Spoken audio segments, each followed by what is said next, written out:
In this video, I will show you how you can lock the screen of your iPad for tracing or drawing.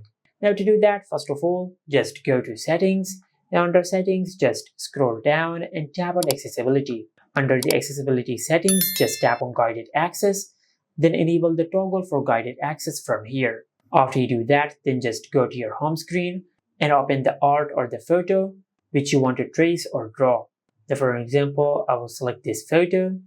Now after you do that, then just increase the brightness of the screen so that the photo will be visible on the piece of paper which you will apply on the screen. Now to disable the touch of the screen, just press the power button 3 times.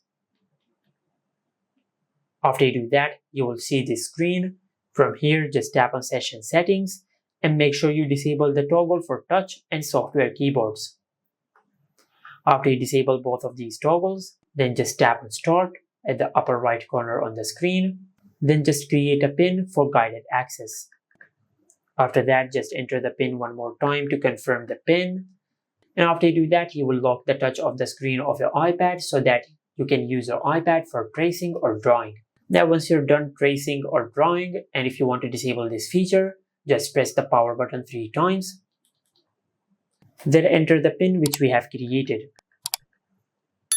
After that, just select End.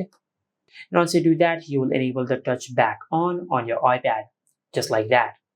And this is it. Make sure to like, comment, and subscribe. Thank you for watching.